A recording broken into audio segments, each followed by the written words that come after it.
Va. Hola, ¿qué tal? Muy buenas noches. Soy el doctor Fernando Chávez, R2 de Medicina Interna. El día de hoy vamos a hablar sobre la alimentación enteral y parenteral, ¿vale?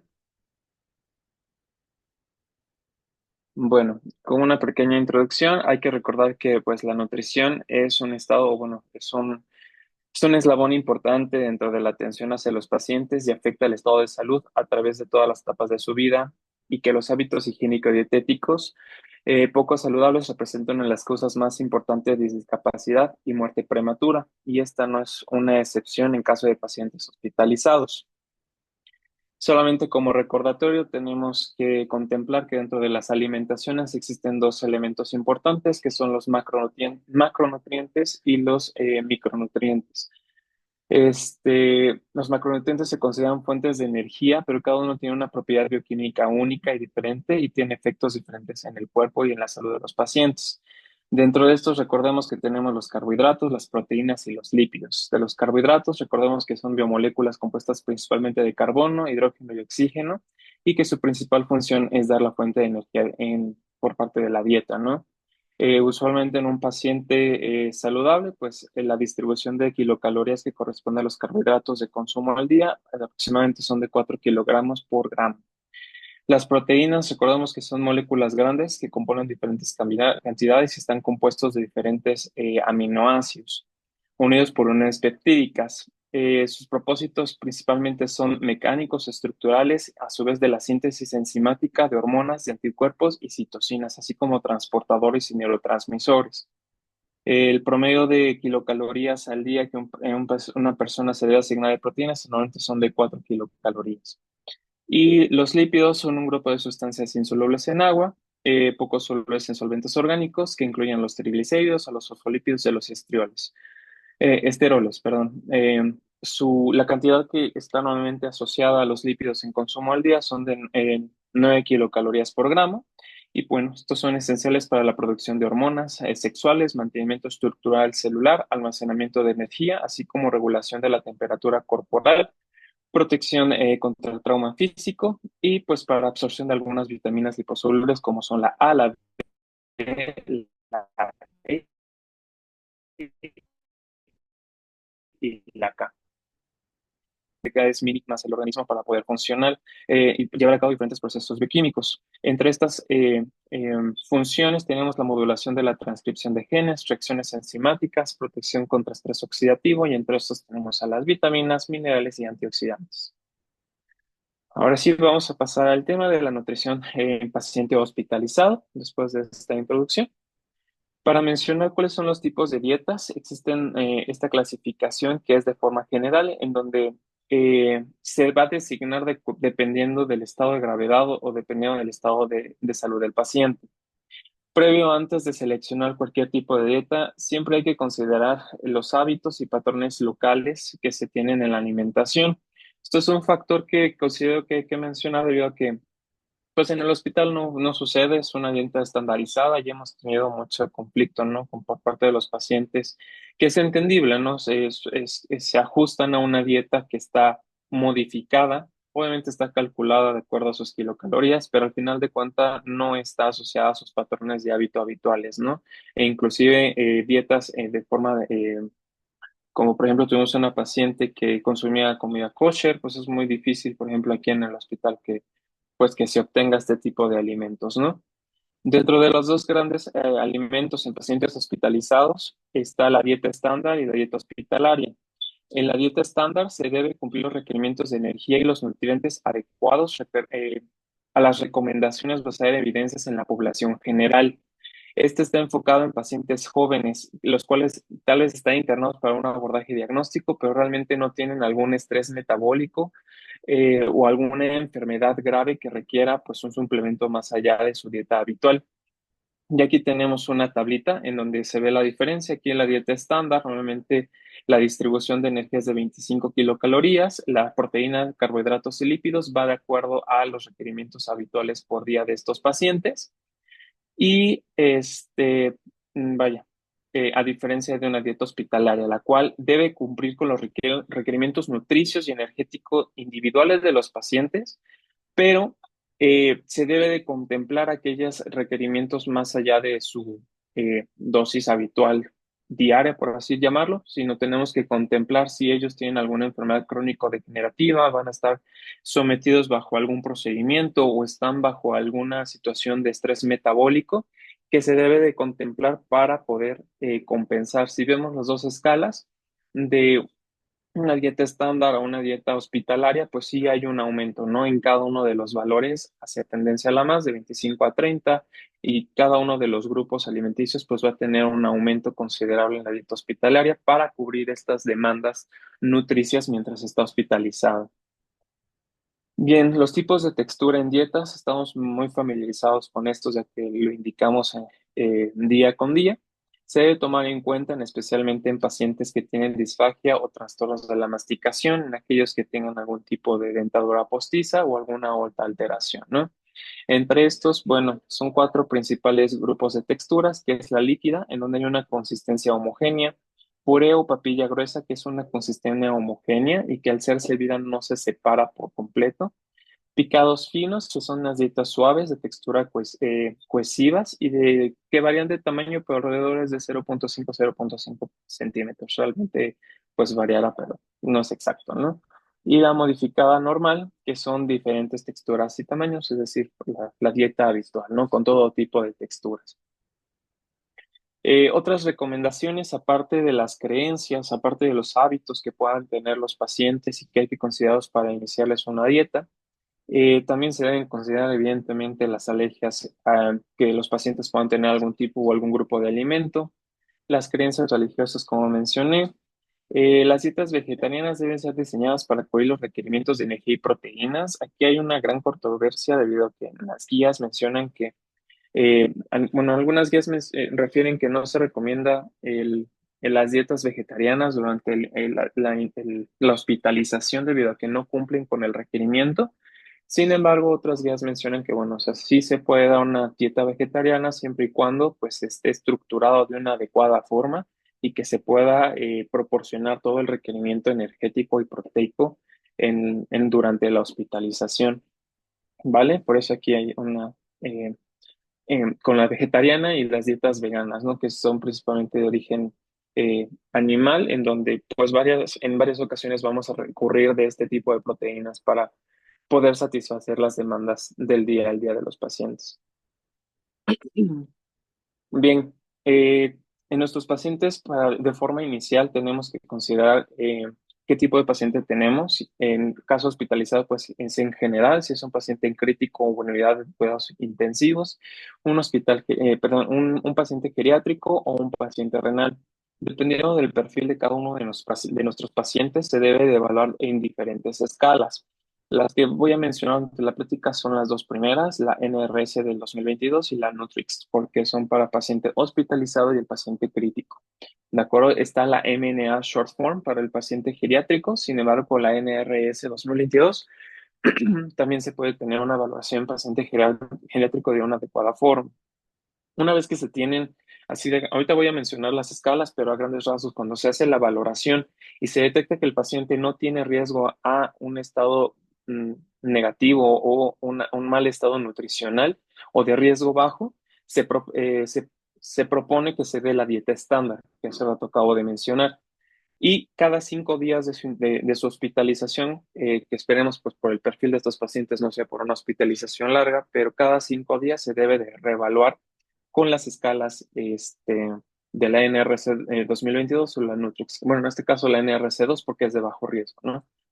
En cambio, si tenemos riesgo moderado o alto, se debe dar una dieta hospitalaria rica en proteínas y energías calculados por las kilocalorías que sugiere en la guía, que es en la tablita anterior que los mencioné, con la textura modificada a razón de lo que el paciente necesite, con dieta rica en fibra, y en dado caso si tiene algún tipo de intolerancia o alergia o algún tipo de comorbilidad como enfermedad celíaca, pues tiene que ser libre de gluten, lactosa o de cualquier otra situación que pueda descompensar al paciente por la parte nutricional. Como les mencioné, en las enfermedades celíacas se debe de dar una dieta libre en gluten, con menos de 20 partes de millón de gluten. En síndrome de intestino irritable se debe proporcionar una dieta FODMAP, en el hospital, que bueno, pues a mi consideración que es un poco más sencillo de llevar a cabo dentro de la hospitalización por ser un poquito más estricta. Sin embargo, sabemos que llevar una dieta FODMAP pues es casi imposible, ¿no? En el paciente ambulatorio ni en una dieta habitual. En los pacientes diabéticos, tipo 1 y tipo 2, debe de seguir las recomendaciones de acuerdo a su riesgo y estado nutricional y los diferentes procesos que va a vivir durante la hospitalización el paciente. Se debe de dar apoyo por parte de enfermera o por parte de nosotros al identificar y cuantificar la ingesta de carbohidratos para su control glicémico y se debe también de ofrecer colaciones que contengan carbohidratos para los pacientes diabéticos para evitar episodios de hipoglucemia. Otro punto importante es que en los pacientes diabéticos no está indicado las dietas bajas en carbohidratos, si tienen que hacer de acuerdo a sus kilocalorías correspondientes por kilo y solamente con eso. Realmente no existe una indicación para la restricción de carbohidratos en pacientes hospitalizados. O sea, con su requerimiento que ellos tienen al día, es más que suficiente. Ahora sí, esta es la tabla, que es la Nutritional Risk Screening, la NRS, que les mencioné hace un momento, que es la valoración inicial para conocer el estado nutricional de los pacientes. Este, el screening inicia con cuatro principales preguntas, que es el paciente tiene un IMC menos de 20.5, el paciente ha perdido peso en los últimos 3 meses, el paciente ha disminuido su ingesta en su última semana o el paciente está gravemente enfermo. Cada una de estas se contesta. Si la respuesta de alguna de los puntos es afirmativo, se pasa al siguiente bloque. Si la respuesta es negativa en los cuatro puntos, esto es sugerente a que el paciente puede recibir la dieta estándar y como les mencioné semanalmente, aproximadamente cada 5 días, se debe de revalorar con esta escala, dependiendo también de las intervenciones que hayamos realizado durante esa semana de hospitalización. Bueno, ¿qué pasa si alguno de estos puntos sale con positivo? Pasamos a la evaluación del estado nutricional y severidad de la enfermedad. Dependiendo del perfil, como vemos, en cada uno de los puntos en donde se determina si ha tenido pérdida de peso más del 5% en los últimos 3 meses o una ingesta menor del 50 al 70% en la última semana, sería la puntuación 1, que es una desnutrición leve. Si es una pérdida de peso más del 5% en los últimos 2 meses o un IMC de 8.5 a 20.5, más un estado general deteriorado, más la ingesta, la disminución de la ingesta de 20 al 60% en las últimas semanas, ya es una puntuación 2, es un riesgo moderado.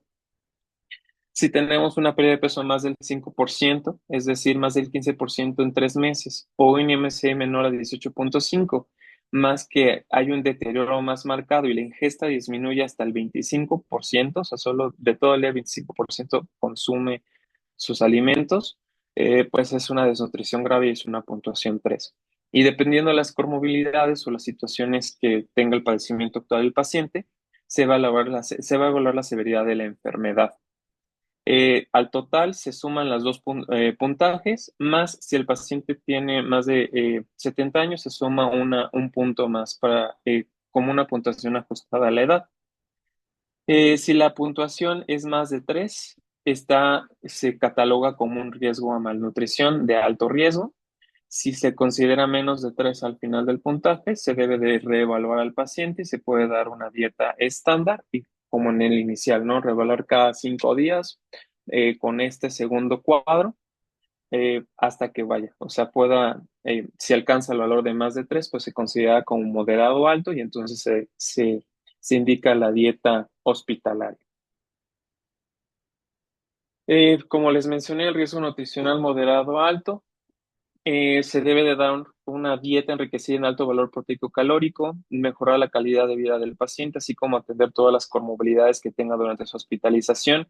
Hay que procurar que tenga una disminución del tiempo hospitalario y también vaya a buscar eh, que todo esto, el englobar el tratamiento tanto farmacológico, médico, dietético, impacte en disminuir la mortalidad de los pacientes. Con respecto a las proteínas en este grupo de pacientes, está indicado el cálculo por gramos por kilogramo al día. En pacientes obesos se debe de ajustar esto con el peso ideal y dependiendo del peso ideal y de un IMC, se puede catalogar o clasificar el cálculo de proteínas en un extra bajo de menos de 0,6 gramos por kilogramo día hasta un extra alto más de 1,2 gramos por kilogramo día.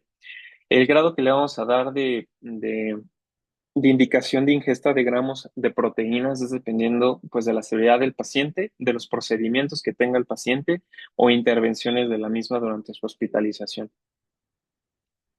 Las dietas altas en energía y o proteína principalmente están indicados en pacientes desnutridos, pacientes con riesgo moderado o alto en desnutrición, pacientes con cáncer, pacientes geriátricos y pacientes que están con decúbito o que estén postrados de forma prolongada. Lo que nos recomiendan las guías es que se dé una dieta con más de 30 kilocalorías kilogramo al día bajo estas condiciones y las proteínas, en este caso, este sector de pacientes se cataloga como de alto riesgo y por eso se da como el valor más alto del cálculo de proteínas, que es más de 1,2 gramos por kilogramo. Las dietas hipocalóricas, tal cual como les mencioné, no están indicadas, no están recomendadas en pacientes hospitalizados y se deben de evitar. Su única indicación en las cuales se ha evidenciado, pues obviamente una clara mejoría y una indicación precisa es cuando tenemos el síndrome de realimentación. De forma breve, recordemos que el síndrome de realimentación es la manifestación plena en pacientes que cursan con ayunos prolongados debido a una indicación médica o curso de enfermedad crítica y con un inicio abrupto de la administración total de requerimientos nutricios. Al momento de administrar de forma abrupta estos requerimientos nutricios, el paciente se va a manifestar por un aumento de la liberación de insulina y la restauración del anabolismo, que es paulatino. Va a haber una reabsorción mayor de agua por parte del riñón y va a haber desequilibrios donde va a haber una eliminación mayor de fósforo, potasio y magnesio. También va a haber una captación intracelular por parte de estos mismos, los cuales nos van a dar pues las tres desequilibrios hidroelectrolíticos principales que se ven en el síndrome de realimentación, que es la hipofosfatemia, hipofosfatemia, hipomagnesemia y hipocalemia. A su vez, cuando se restaura el anabolismo, va a haber un aumento de la producción de agua endógena, donde va a haber una sobrecarga de volumen y un aumento de la necesidad de los micronutrientes, en este caso de los déficits vitamínicos. Y para clasificar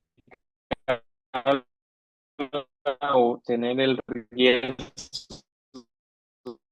de, de síndrome de Raynaud, en este caso los parámetros que se contemplan para el diagnóstico, aparte de las alteraciones, como les mencioné, hidroelectrolíticas, es el índice de masa corporal. En un riesgo moderado, tenemos que el índice de masa corporal es de 16 a 18,5, clínicamente significativo es menor de 16.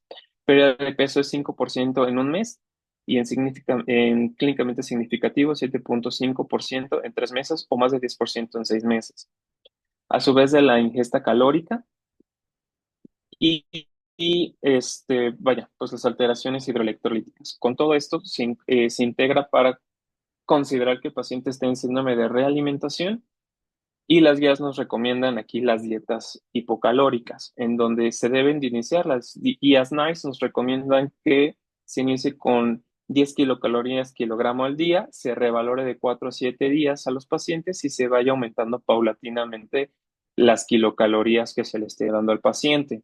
En casos extremos en donde el índice de masa corporal es menor a 14 kilogramos por metro cuadrado, o el ayuno en que ha estado el paciente, es decir, que no recibe su ingesta calórica por más de 15 días, se recomienda iniciar con 5 kilocalorías kilogramo al día e ir progresando de 4 a 7 días.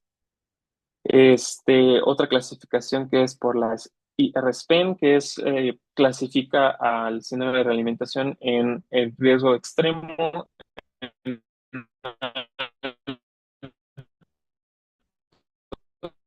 moderado, recomienda iniciar las kilocalorías. Si es un riesgo extremo, se inicia a partir de 5 kilocalorías kilogramo al día, riesgo elevado de 10 kilocalorías por kilogramo y riesgo moderado 20 kilocalorías por kilogramo. Se debe de iniciar de forma lenta y se debe de estar monitorizando cada cuarto o séptimo día con electrolitos y pues se debe ir aumentando paulatinamente las kilocalorías. A su vez, una recomendación que también da las guías es la administración de tiamina de 200 a 300 miligramos al día por 3 a 10 días. por los déficits vitamínicos que principalmente manifiestan estos pacientes. Bien, ahora pasamos a esto fue en forma general la nutrición en paciente hospitalizado, pero ¿qué pasa con pacientes que tenemos en estado crítico? Aquí una de las escalas que más se utiliza para valoración es la Nutri-Score, las cuales yo encontré dos formas. Una en donde contempla a la PCR y otra en donde contempla la medición de interleucina 6. Las demás variables que tiene las dos Nutri-Score pues son la misma, contempla la edad, el Apache, la escala de SOFA, comorbilidades y días previos al ingreso a la unidad de cuidados intensivos. Donde va a cambiar una a otra, que aquí tengo la otra, es la expresión o que podamos cuantificar interleucina 6 o, en dado caso, un poquito más fácil de acceder a la PCR. Un riesgo bajo contemplando el PCR. Un riesgo bajo es cuando tenemos un puntaje de 0 a 5 puntos, alto riesgo de 6 a 10.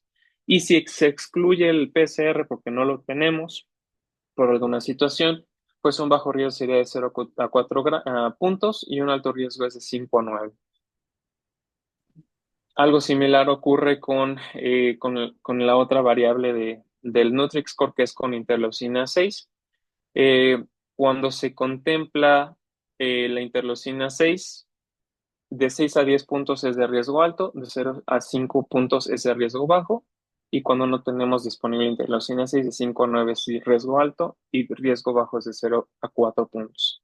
Esto nos va a ayudar igual a determinar el grado de severidad que tiene el paciente y pues llevar a cabo los cálculos de kilocalorías dependiendo del estado de gravedad del mismo. Los tipos de nutrición para pacientes críticos principalmente van a ser dos modalidades, la enteral y la parenteral. La enteral es una terapia nutricional administrada a través de sondas o estomas que van directamente al tracto gastrointestinal y que se utilizan suplementos nutricionales de tipo oral, mientras que la parenteral es la administración de nutrientes vía intravenosa, en donde se incluyen aminoácidos, glucosa, lípidos, electrolitos, vitaminas, estos conformados en una bolsa ya prefabricada con estos nutrientes o donde se le puede anexar dependiendo de los requerimientos del paciente y se administran de forma intravenosa. Entonces vamos a hablar de la dieta enteral. Los tipos de nutrición enteral son tres tipos: la total, la suplementaria y la trófica. La total es cuando el paciente, los aportes nutricios, todos los requerimientos nutricios van a ser por parte de esta dieta, es decir, no va a tener una alimentación suplementaria, es toda la dieta que le vamos a proporcionar por los estómagos es lo que va a cubrir sus requerimientos. La suplementaria se utiliza para cubrir requerimientos que no alcanzamos la meta del 100%, pero sí tenemos otra vía de administración para, administrar alimentos. Tenemos un porcentaje de meta nutricio y si nos falta llegar a la meta para el 100%, pues se utiliza esta vía. ¿Sí me va a entender? Y la trófica, que es la administración de dosis pequeñas. Estos normalmente son de 10 a 20 mililitros por hora. Sobre todo estas se utilizan en pacientes de unidad de cuidados críticos, en donde estas dosis pequeñas lo que evitan es la atrofia gastrointestinal, evitan que las uniones epiteliales gástricas pues se lastimen y es una dieta como puente. En cuanto el paciente vaya mejorando la mucosa gástrica, pues se le va a ir progresando a los otros tipos de dieta, pero mientras tenga poca integridad o un estado de gravedad bastante marcado que pueda comprometer la mucosa gástrica, está indicado las dietas tróficas. ¿Cuándo se debe iniciar la dieta enteral? Las guías ASPEN lo que nos mencionan es que está indicado en pacientes críticos dentro de las primeras 24 a 48 horas cuando ingresan a la terapia de cuidados intensivos o en pacientes que tienen alto riesgo, están en estado de desnutrición. También se consideran aquellos pacientes que van a estar con poca ingesta o nula ingesta de la vía oral y que van a estar de esta forma por más de 7 días. Algunos de los ejemplos de los pacientes que se benefician con dieta entera son pacientes que van a pasar o que tienen ECMO, lesión cerebral traumática, accidente cerebrovascular, lesión de médula espinal, pancreatitis aguda leve, postquirúrgicos gastrointestinales, postquirúrgicos de aorta abdominal, pacientes con bloqueantes neuromusculares, pacientes con decúbito o pronados que van a estar en esta posición por bastante tiempo, abdomen abierto, como con bolsas con Bogotá, que hayan pasado algún procedimiento quirúrgico, sospecha de isquemia o obstrucción intestinal y pacientes con diarrea. Esta es una tablita que me agradó bastante de un artículo que habla sobre la alimentación en pacientes con alimentación de pacientes en unidad de cuidados intensivos, en donde aquí lo que nos sugieren es, bueno, ¿cuándo iniciar realmente la dieta, ¿no? El timing de la dieta enteral. En general, pacientes con UCI, con traumatismos craneoencefálicos, con infartos, malnutrición, obesidad, que estén en posición prono o que estén con ECMO, nos sugieren que pues se inicie la dieta enteral de 24 a 48 horas. Tiene un nivel de evidencia moderado, pero coincide esto con las guías Aspen. Después de una cirugía mayor, puede iniciarse en las primeras 24 horas posterior al procedimiento quirúrgico y en pacientes quemados se recomienda iniciar de forma mucho más temprana, dentro de las primeras 6 horas, principalmente pues por la destrucción tisular y que va a requerir compensar con justo la dieta un poquito más estricta en los pacientes. En caso de que los pacientes tengan una enfermedad gastrointestinal, lesión o alguna disfunción como isquemia intestinal, obstrucción o perforación, lo que recomiendan es que primero se trate la patología gastrointestinal y una vez que se resuelva, pues se valorará el reinicio de la dieta. A su vez, síndromes compartimentales a nivel abdominal, a su vez también los pacientes que tengan sangrado de tubo digestivo, la dieta se quedará pendiente hasta que se resuelva cada una de estas situaciones que pueden comprometer la vida del paciente y que obviamente la nutrición en estos casos queda en un segundo plano. También debido a que pues la mucosa en esos momentos pues está friable o puede estar lacerada y no conviene la administración del medicamento, digo, la administración de la dieta entera. En el caso de la pancreatitis aguda, como hemos leído en las guías actuales sobre el manejo de la pancreatitis, pues realmente no hay una contraindicación actual para no iniciar la dieta. Recordemos que el pilar del tratamiento de la pancreatitis es de la alimentación. Siempre se debe iniciar cuando el paciente la tolera. Entonces, realmente se puede iniciar dentro de las 24 o 48 horas sin ninguna complicación. Y en pacientes con inestabilidad hemodinámica, lo que nos recomienda es iniciar una nutrición parenteral con bajas calorías, bajas en proteínas, en una dosis de 7 días y revalorar, dependiendo de la progresión hemodinámica del paciente, si se puede iniciar la dieta enteral. Las contraindicaciones absolutas y relativas de la dieta enteral, las absolutas es la inestabilidad hemodinámica con datos de hipoperfusión. Como mencioné en la tablita anterior, está indicada la dieta parenteral en pacientes con inestabilidad hemodinámica que ingresan a la unidad de cuidados intensivos o nos ingresan al piso de medicina interna y que son pacientes críticos. Otros son los sangrados gastrointestinales activos, obstrucción intestinal, ya sea del intestino delgado o de colon, hilio paralítico secundario a normales electrolíticas o una peritonitis. Y las relativas, pues es una mala absorción moderada severa, enfermedad diverticular, fístula intestinal de alto grado o enfermedad del intestino corto en las primeras etapas. Ahí. Las vías de acceso de la dieta enteral, pues tenemos que son por tres formas: la nariz, que sea las sondas nasogástricas, o las nasoyeyunales, de forma oral, orogástrica o oroyeyunal, y por parte de estomas, en donde pues hay diferentes tipos. Las que más estamos relacionados aquí son las gastrostomías endoscópicas percutáneas que realizamos aquí que realizan aquí el servicio de endoscopía. Hay algunas que tienen extensión yeyunal y también otra forma que es la yeyunostomía endoscópica percutánea. ¿Cómo elegir la vía de acceso?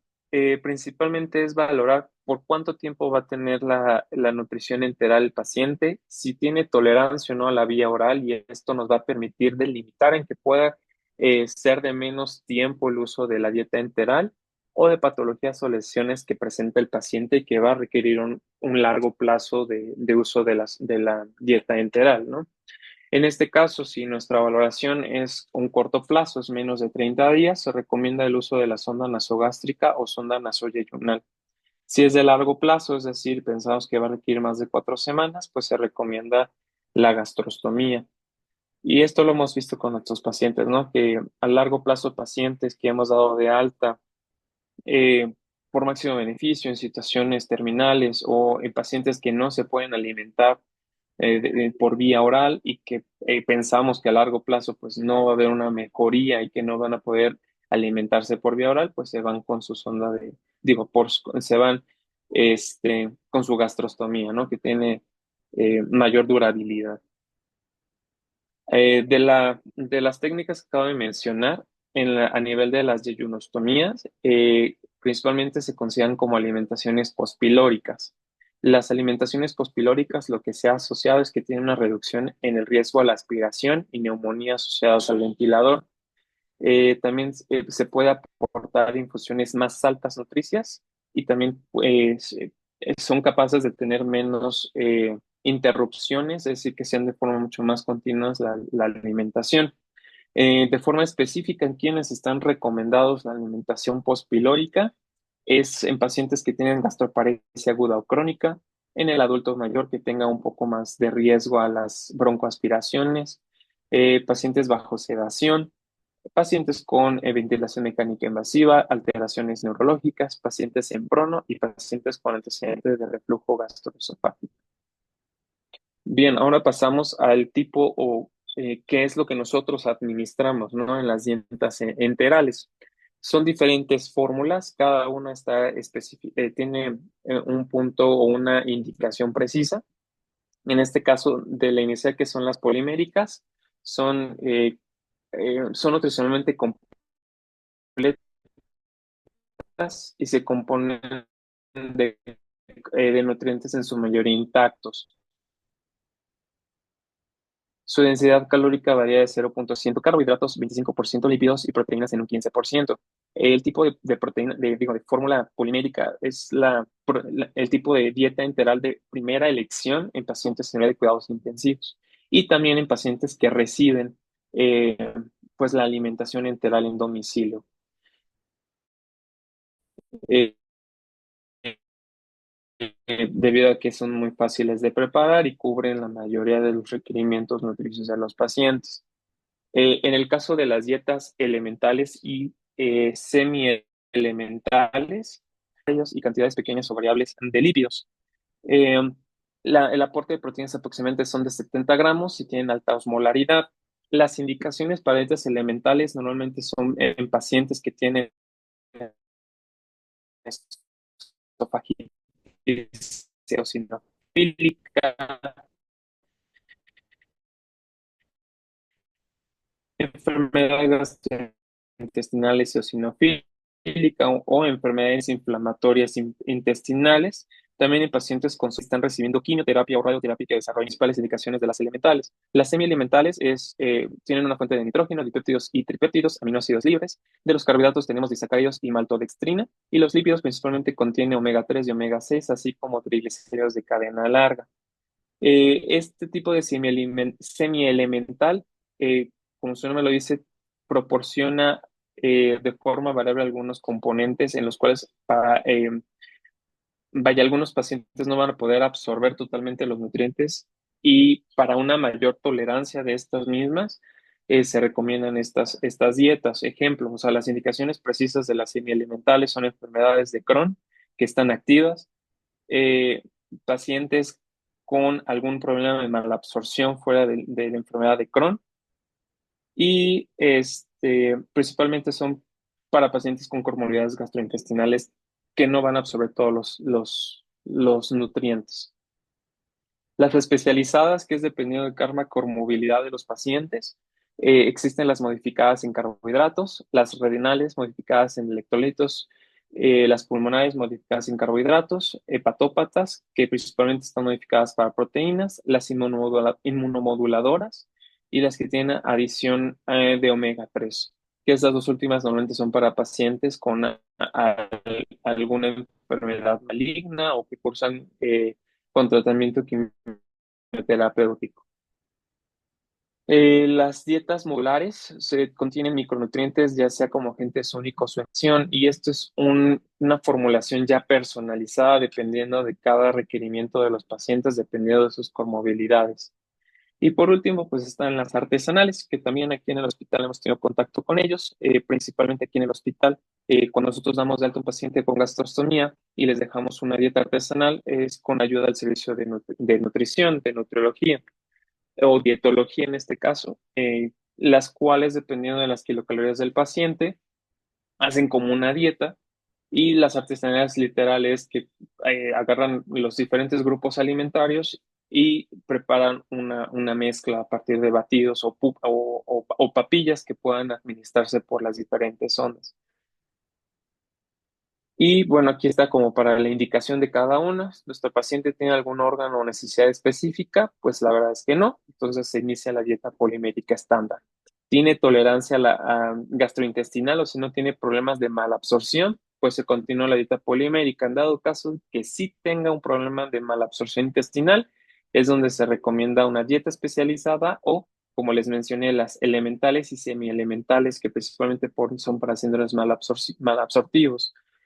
Desde un inicio, si nuestro paciente tiene alguna afección orgánica o necesidades específicas, pues hay que especificar alguna fórmula especializada o modular. ¿De acuerdo? Este, en pacientes como les mencioné, las inmunomoduladoras son para pacientes con traumatismos, con cirugía o pacientes también que tienen alguna comorbilidad neoplásica. Se ven beneficiados. En la renal principalmente se caracteriza por estar restringidos en potasio, fósforo y en líquidos. Y en las hepatopatías es principalmente cuidando las proteínas. Bien, los tipos de infusión de las dietas enterales son de cuatro tipos. Es la infusión continua, en donde se va a administrar el alimento por 24 horas. La infusión cíclica, en donde se indica por unas ciertas horas, es decir, 18 horas, y descansa este, 6 horas del día, o mitad del día está con la infusión de la alimentación, la mitad del día no.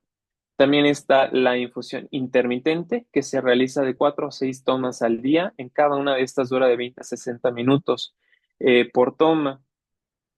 Y las que son por bolo. Las de bolo normalmente son pacientes en estado de gravedad o estado crítico y se da de 30 a 10 minutos por cada toma. Se da de 4 a 6 tomas al día de igual forma.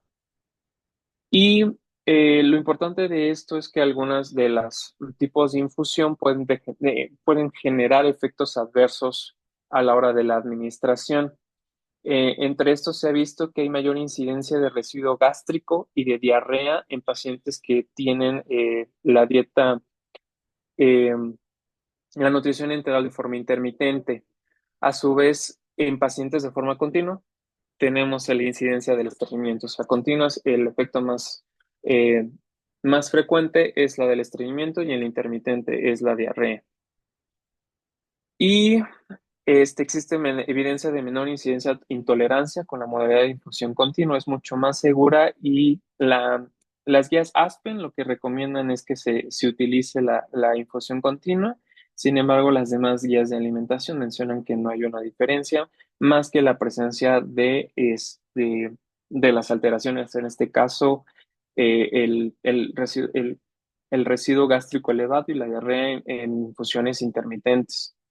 En caso de que un paciente presente intolerancia, ahorita vamos a ver los diferentes tipos de intolerancias con la alimentación enteral, pero si cursa con intolerancia, pues hay que modificar, es decir, si está en una terapia intermitente, solamente hay que migrar a la terapia continua o utilizar primero bolos antes de pasar a la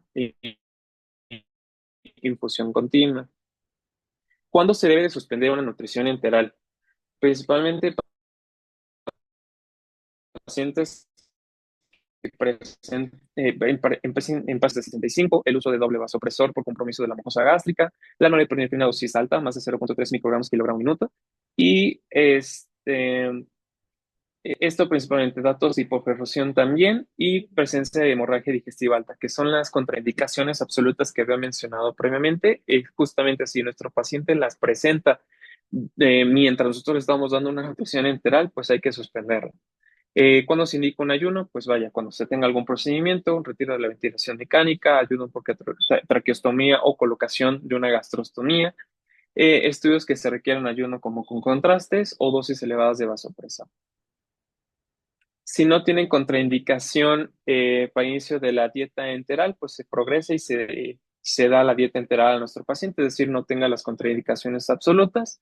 Se evalúa la disfunción gastrointestinal, que ahorita les voy a poner una escala en donde se evalúa esta disfunción. Si hay tolerancia gastrointestinal bueno, la pregunta aquí es más bien, ¿hay intolerancia gastrointestinal? Se debe valorar los signos de gastroparesia, como son los vómitos, el residuo gástrico elevado, dolor o distensión. Si lo presenta el paciente, la indicación es suspender temporalmente la nutrición enteral o disminuir la infusión, en este caso cambiarla a bolos. También se puede considerar el uso de procinéticos dependiendo de la sintomatología del paciente y migrar sonda a intestino en ausencia de distensión intestinal. En caso de no presentar intolerancia gastrointestinal, pues hay que progresar la infusión y se debe de reevaluar, ¿no? Y bueno, vamos a pasar a las intolerancias. Aquí les hice una tablita de las cuatro principales intolerancias de la nutrición enteral, donde es diarrea, como definición, es la presencia de 5 o más deposiciones líquidas en un periodo de 24 horas o un volumen estimado mayor de 1000 mililitros por día. Aquí las acciones que debemos de realizar es suspender los medicamentos que podamos tener sospecha que estén originando la diarrea. Dos, identificar algún proceso infeccioso, tener algún aislamiento o darle tratamiento dirigido si sospechamos que esta es la etiología. Si no es por medicamentos, si no es por un origen infeccioso, hay que revisar el almacenamiento de cómo se está almacenando el alimento, la temperatura y que se esté administrando de una forma adecuada. En caso de tener un alto volumen, que es más de 150 mililitros por hora de la alimentación, lo que nos sugieren es disminuir, ya sea a la mitad, el volumen que previamente se estaba instaurando o cambiarlo al tipo de infusión por bolos. No se aconseja utilizar grandes volúmenes de la alimentación y también se recomienda el uso de fibra en la dieta, de 10 a 20 gramos al día de fibra para mejorar esta condición. Sobre el residuo gástrico elevado, su definición es un volumen gástrico que tiene mayor de 500 mililitros en cada evaluación. Si nuestro paciente tiene un residuo gástrico menor a 500, eh, hay que interrumpir la infusión, reevaluar en una hora, ¿de acuerdo? Si nuestro paciente tiene un gasto mayor de 500, es decir, está elevado, se debe agregar un porcinético y reiniciar la infusión a la mitad de la dosis y reevaluar si aún persiste este residuo gástrico. Si tiene menos de 500, quiere decir que pues el residuo gástrico es mínimo, que se debe de valorar la tolerancia gastrointestinal y en dado caso de que tenga sintomatología o se asocia a algún otro tipo de intolerancia, lo que nos sugiere las guías es administrar procinético, disminuir la infusión a la mitad y cuando se vuelva a obtener el residuo gástrico menos de 500 sin sintomatología, pues progresar de forma incrementada la dosis de la infusión que teníamos previamente. Otra intolerancia es el estreñimiento, que es la ausencia de deposiciones durante 3 días consecutivos desde la primera administración de la dieta de la nutrición enteral. Aquí lo que nos recomienda es un paciente en cuidados críticos. Una forma de prevenir el estreñimiento futuro, pues es iniciar la dieta parenteral temprana, siempre y cuando pues no tenga contraindicaciones absolutas. El aporte adecuado de soluciones, el control de electrolitos, al igual que en la diarrea, también está indicado en el estreñimiento el uso de fibra de 10 a 20 gramos por día y el uso de sinócidos AB. También el cambio de la infusión, ya sea continua o intermitente, se prefiere cambiarla en bolos. Y por último, el vómito, donde literalmente vamos a tener la presencia de la expulsión de la fórmula enteral por la boca. Aquí las formas para evitarlo o adecuar al paciente y evitar este tipo de complicaciones, pues es colocar al paciente en posición semifowler, disminuir el aporte de lípidos. Eh, en este caso, son pacientes que están indicados los procedimientos de sonda postpilórica y también nos recomienda disminuir el volumen de difusión a 20 a 25 mililitros por hora o a bolos menores de 10 mililitros. Esta escala, que es la escala de disfunción gastrointestinal, como vimos en el algoritmo pasado que nos dice tiene intolerancia gastrointestinal, principalmente se va a valorar por estos grupos, en donde se cataloga como sin riesgo, riesgo intermedio, disfunción, falla o compromiso vital del tracto gastrointestinal. Dependiendo de la sintomatología que tenga nuestro paciente, pues son las indicaciones ya sea suspender. Normalmente en una disfunción que es el grado 2 se contempla o se comienza a sospechar sobre la suspensión de la dieta enteral y a partir de la falla 3, bueno, del grado 3 que sea la falla, que es cuando presenta, a pesar del uso de procinéticos, hay hipomotilidad, distensión abdominal, diarrea, este,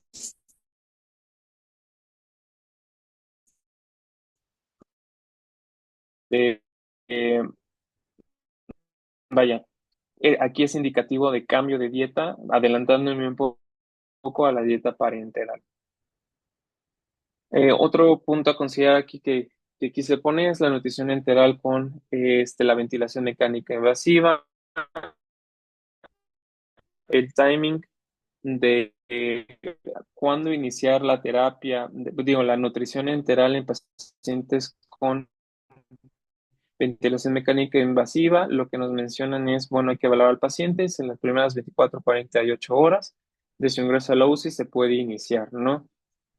Sin embargo, hay aquí la ruta de alimentación, cuándo iniciar la dieta, ya sea enteral o parenteral, es depende del estado crítico del paciente, pensando en la integridad gástrica, el uso de vasopresores.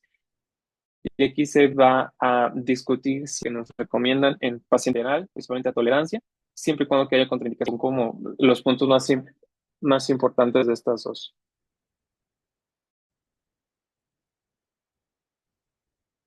Y las 10 recomendaciones, así como el top 10 de las recomendaciones de la dieta enteral en pacientes en críticos, siempre se tiene que tener un protocolo en donde se evalúe el inicio de la dieta enteral de acuerdo a la intolerancia o a los comorbilidades que tenga el paciente, sobre todo la integridad gástrica que tenga. Eh, no se recomienda el uso de monitorizar de forma continua el estado de volumen gástrico residual. El uso de procinéticos está indicado en caso de pacientes que tengan vómito. El uso de dieta trófica se indica en los pacientes durante un estado crítico en fase aguda. Como les mencioné, esta dieta está indicada precisamente en pacientes críticos para disminuir la atrofia de la mucosa gástrica. Se debe de utilizar de forma rutinaria, o bueno, tenemos que hacer radiografías de control, principalmente verificando la posición del tubo y a su vez si se ha colocado algún tipo de sonda, pues verificar que no haya algún compromiso, que vaya a tener alguna complicación en la vía aérea. Y bueno, lo que les mencioné de cada una de las contraindicaciones. Ahora pasamos a la dieta parenteral.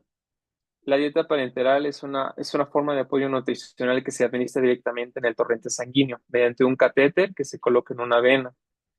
La dieta parenteral claramente no pasa por el aparato digestivo y no hay, varios estudios han mencionado que no hay diferencia ni superioridad entre la dieta parenteral ni la dieta enteral en pacientes críticos la primera semana de estancia hospitalaria.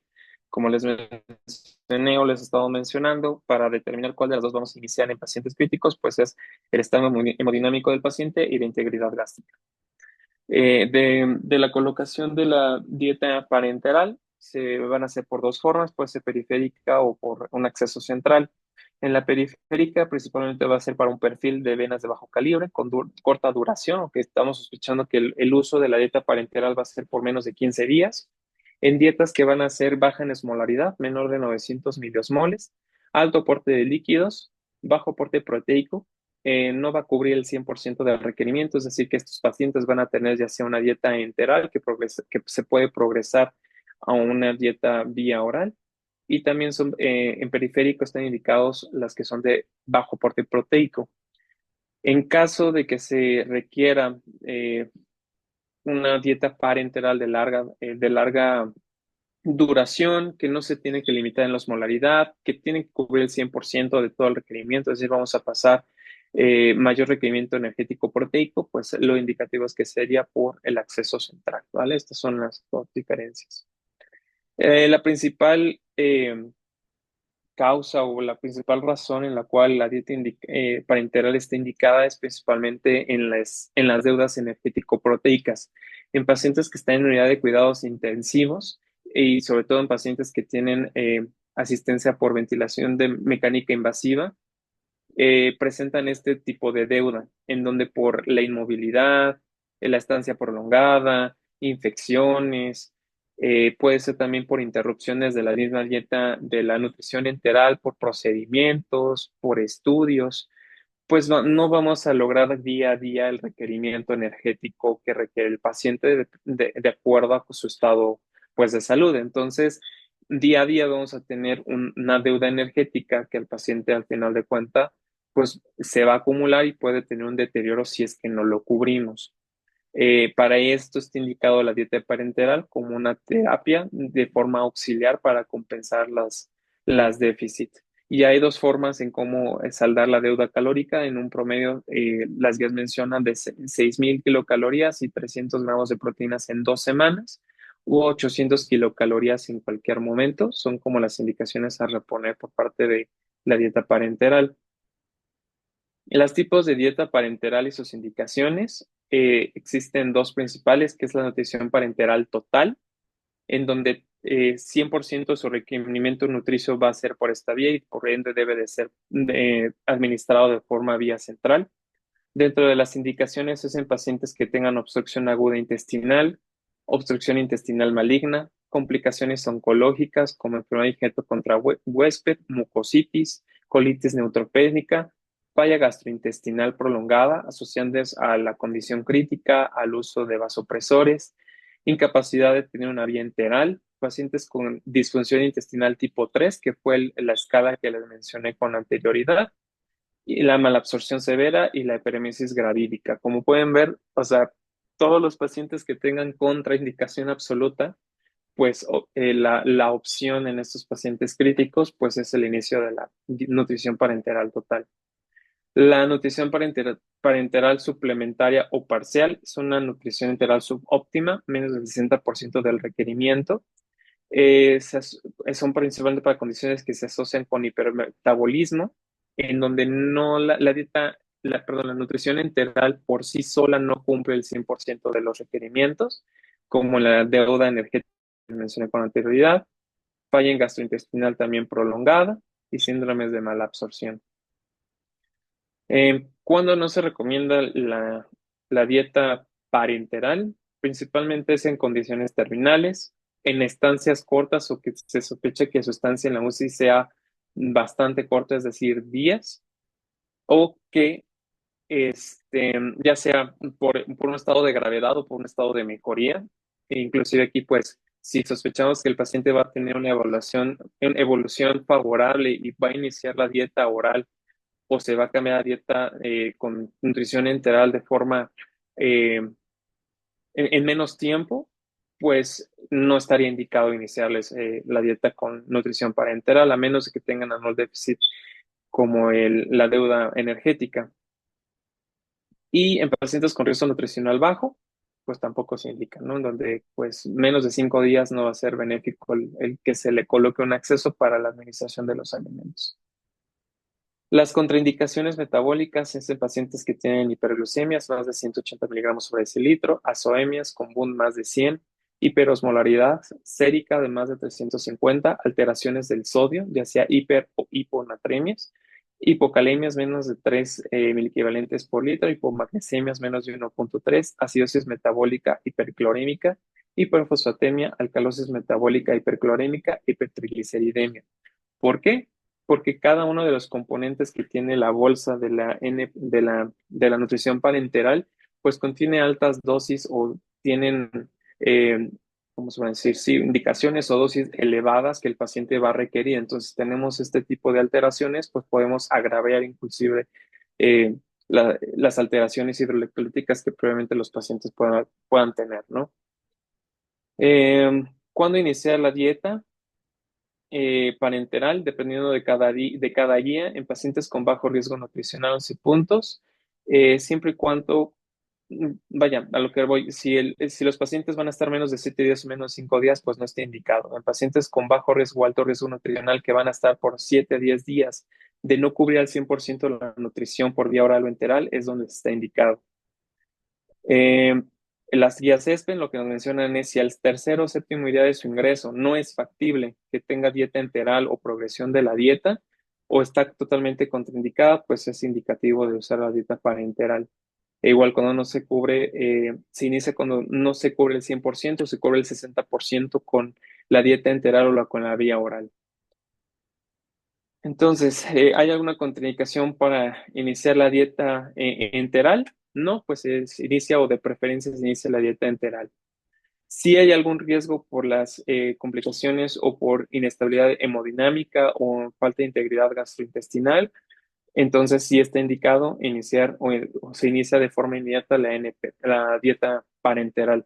O en pacientes que, como les mencioné, van a estar por más de 7 días en unidad de cuidados intensivos y no pensamos que en pocos días vaya a haber una progresión de la dieta. ¿Tiene algún riesgo nutricional? No, pues hay que esperar 7 días. Si a los 7 días consideramos que no va a haber una evolución, no va a haber una progresión o no se alcanzan las metas nutricionales, es decir, nada más alcanzamos el 60% de las dietas, perdón, de la meta nutricional, pues entonces está indicada la dieta parenteral y pues se tiene que reevaluar la funcionalidad del paciente y siempre que haya una progresión, una mejoría con respecto al estado nutricional del mismo, pues se buscará la forma de progresar o solamente dejar con dieta enteral y posteriormente a la dieta oral si es que el paciente lo permite. El contenido de las bolsas de nutrición parenteral, este es un esquema básico en donde va a haber diferentes componentes o diferentes compartimientos en donde tenemos en una glucosa, en otro lípidos, en otro aminoácidos y hay algunas que son más extensas donde pueden contener algunas vitaminas, algunas inmunomoduladores, pero bueno, la básica se compone de glucosa, lípidos y aminoácidos, que es esta que se conoce como estándar tricameral. Las ventajas es que pues tiene los componentes estériles, es una preparación sencilla, tiene menos riesgos de contaminación y es fácil de almacenar. Las desventajas es que, bueno, en caso de que son las básicas, pues no tenemos vitaminas y minerales agregadas aquí. Se deben de agregar o suplementar de alguna otra forma. Eh, y bueno, hay unas bolsas mucho más especializadas donde sí las contienen. Esto de forma general es nada más para tenerlo en consideración de diferentes presentaciones de bolsas de nutrición parenteral, cómo se encuentran conformadas por diferentes aminoácidos. Aquí les puse 4 ejemplos de marcas de bolsas de nutrición parenteral. Igualmente de los lípidos, los diferentes tipos de aceites como soya, oliva, fosfolípidos, glicerol están en diferentes cantidades y presentaciones dependiendo de la presentación de la bolsa. Los electrolitos, bueno, aquí sí les puse normalmente cuánto aproximadamente van a tener en cada bolsa. De sodio normalmente va a ser de 1 a 2